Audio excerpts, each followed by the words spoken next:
Hey guys, so it's Tasty Tuesday and I'm a little bit sad because it's just been a rough week and it's only Tuesday.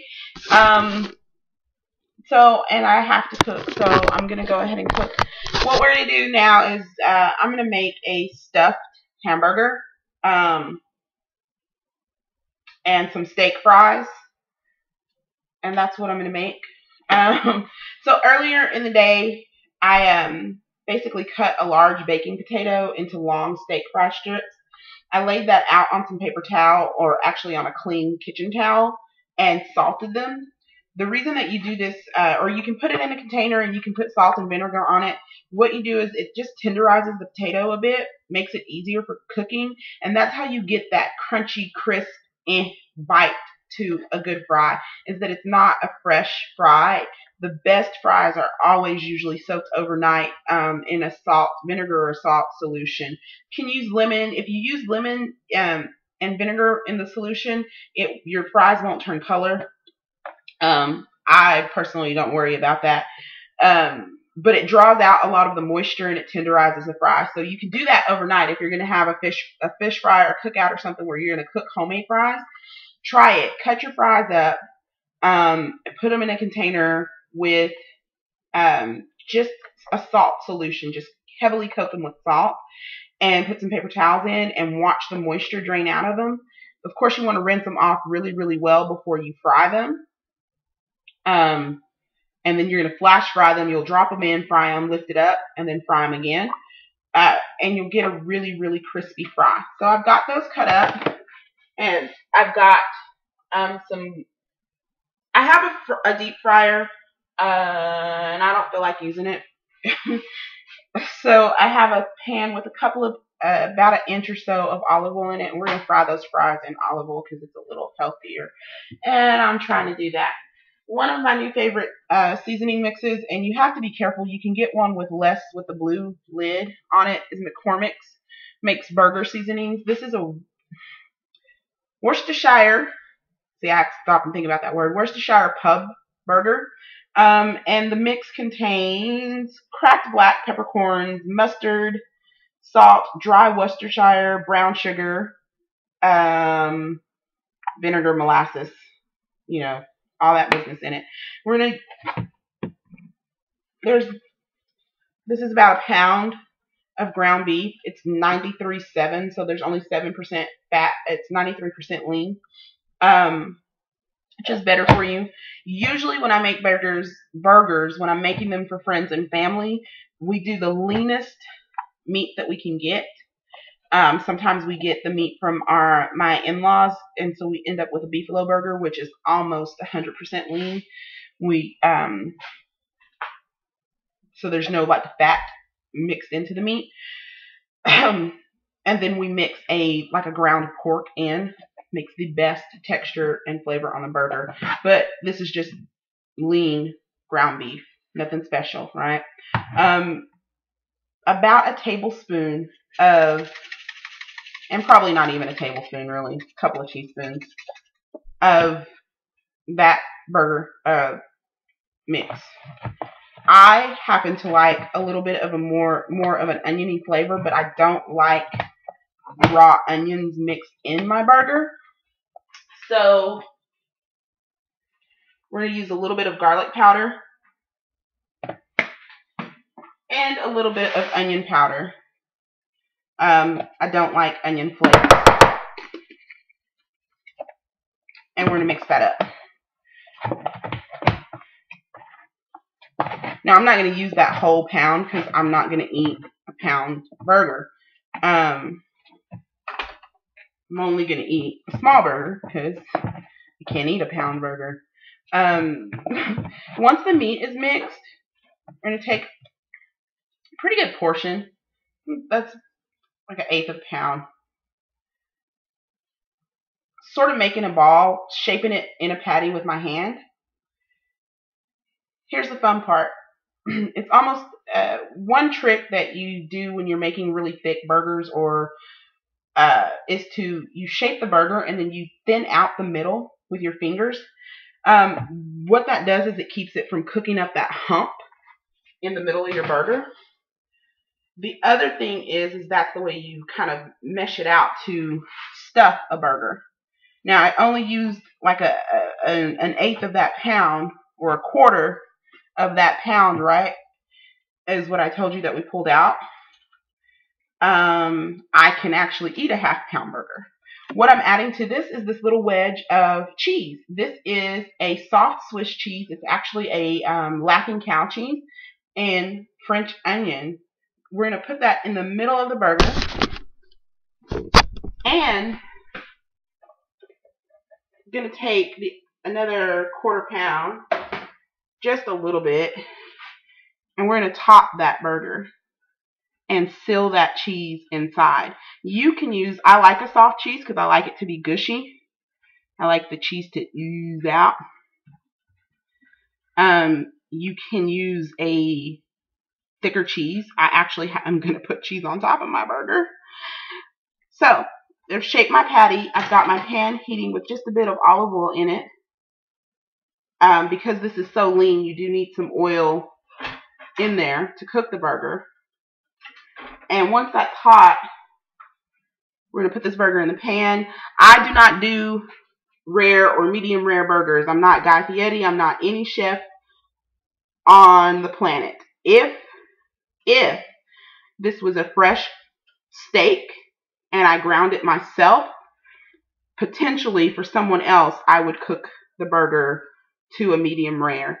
As you can see, I'm still playing with it. That cheese is really soft, so I can kind of mash this burger out a little bit.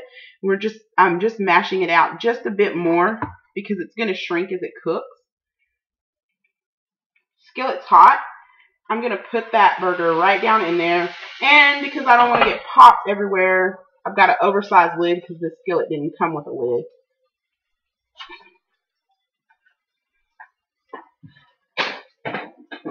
This is all seasoned up and can be used for something else later. I'm going to put it back in the fridge. Wash my hands. Lave las manos.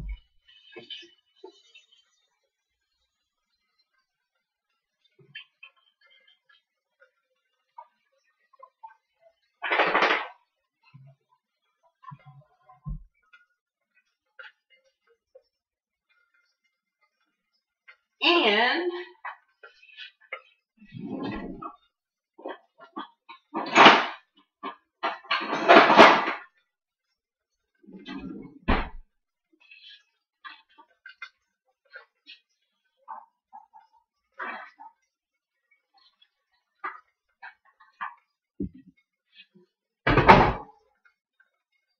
since I'm on a diet, or I'm not supposed to say I'm on a diet, I'm supposed to say that I'm eating healthy.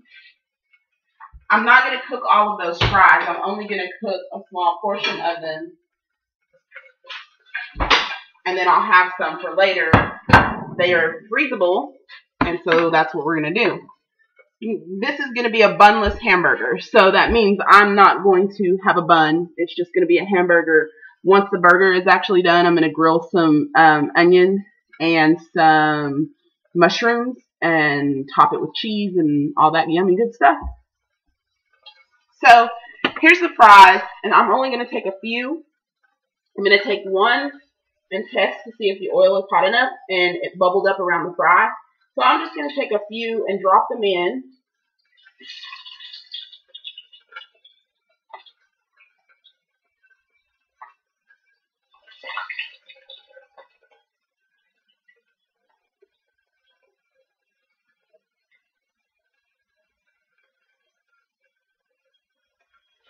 And then the rest of these are going to go in the freezer for tomorrow or for later, whenever.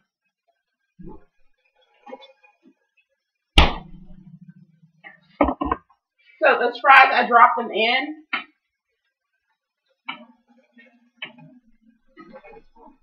They're bubbling up all nice and good.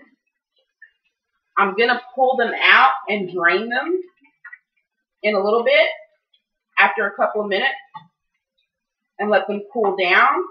And then I will drop them back in again. So all of this is going simultaneous. I'm just watching to see if that they're kind of crisping up. And once I can see that crisp or that brown color starting to happen, we're going to pull them back out and then fry them again. So we're going to let them cool. They're a little stiff now instead of being flimsy. As I lift them out, they're not so flimsy. That's your flash fry. So you pull them out, you drain them while your burger's still cooking. And then you leave the oil heating.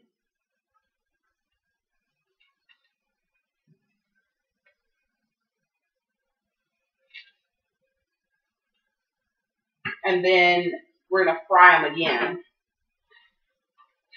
A burger is pretty much like a steak. You cook it the same consistency or same length of time that you would cook a good steak.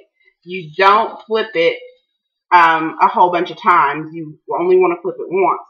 So it's going to go a few minutes on one side. And my fan's going to get loud, I think.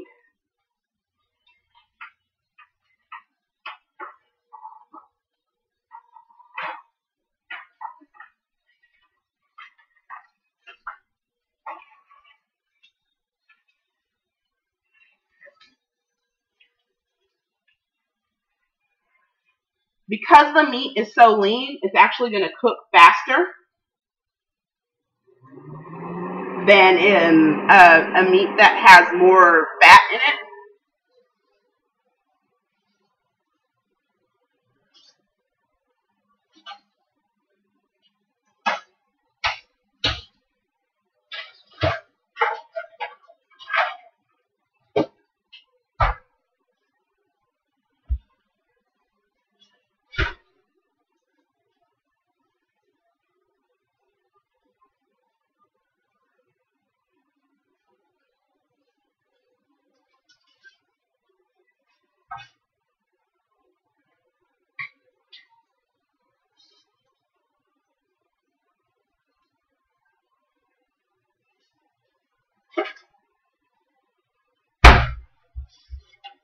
So that's almost ready to flip. I can start to see a little bit of the juices coming out of the top. So I'm going to pull out a cutting board and some onion. I've got some mushrooms in my bowl. A little piece of onion that I've been whittling this onion down for a few days. Thinly slice that. Just sprinkle that in the bowl. Call it good. I like a lot of onions, so there's nobody here but me. So we're going to flip this burger. You can see it's kind of puffed up in the middle. We're not going to do a lot of mashing and pressing on it. We're just going to flip it over. That crisp.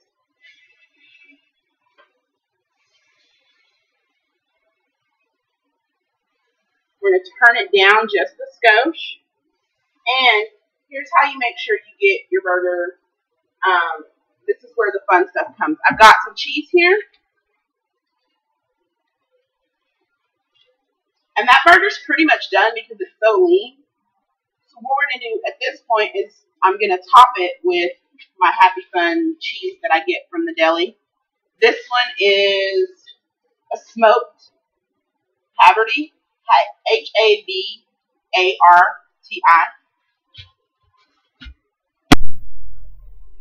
You can do this trick with ice or a little bit of water. When you flip your burger and it's almost done, you add a bit of water to the pan, pop the cheese in, put the lid on it. As that burger finishes cooking, the cheese is going to melt down on there. And that's how you get that oozy-goozy melted cheese on top of the burger. These fries are pretty much cool. We've pulled off most of the excess grease. So now we're going to just dump them back in and let them finish. They're going to be nice and yummy and crispy when they come out. And I'm trying not to burn myself. That grease is hot. That oil, not grease, olive oil. Hot. Hot, hot.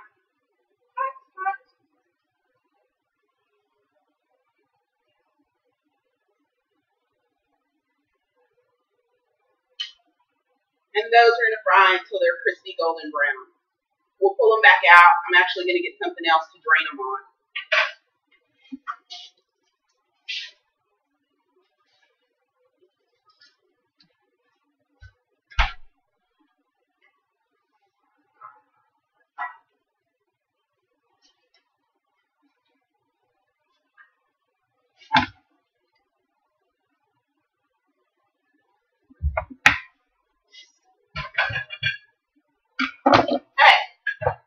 Burger's ready to pop out, right?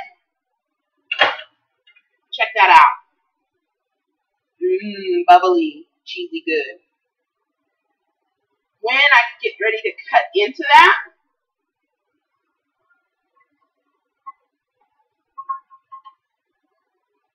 it's going to be all goozy and goozy, yummy, yummy. Pretty much treat a burger the same way that you treat a steak. Once you pull it off, you want to let it rest. I'm going to add a little bit of water to this pan that I was doing the burger in. And in go the mushrooms. We're going to turn that heat back up.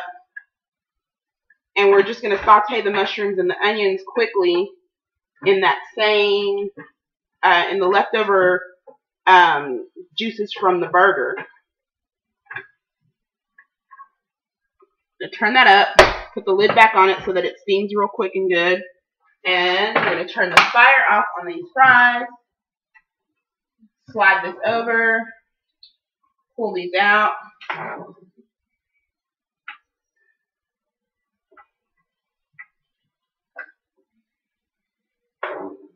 A lot of people are really into sweet potato fries right now. Sweet potato fries are not good, in my opinion, as a steak fry. The reason being because a sweet potato fry has a lot of sugars in it, and so it burns quicker.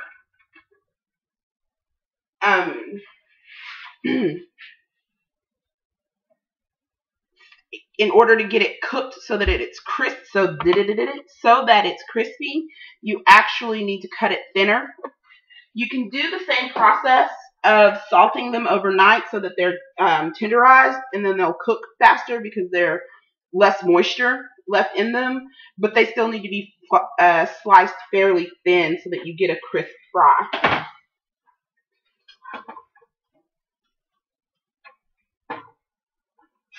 We're basically, spilled that. Basically going to cook those mushrooms down until they're all kind of mushy tender, and the onions too. No need for extra seasoning. We're going to cook those until there's literally no sauce or juice left in that pan.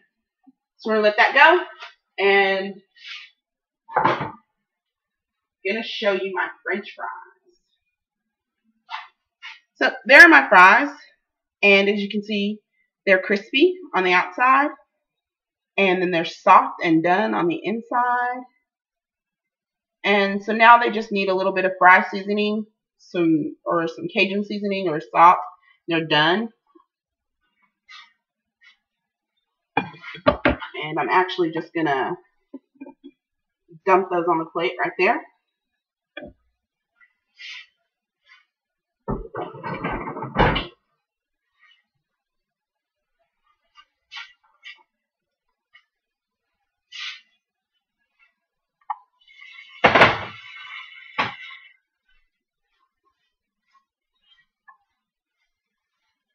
Mushrooms and onions are just done.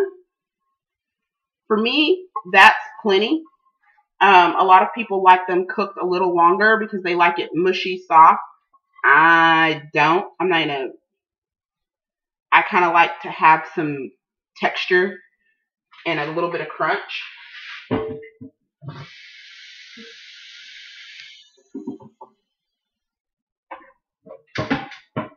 And that's it. There is my bunless burger with onions and mushrooms and homemade steak fries.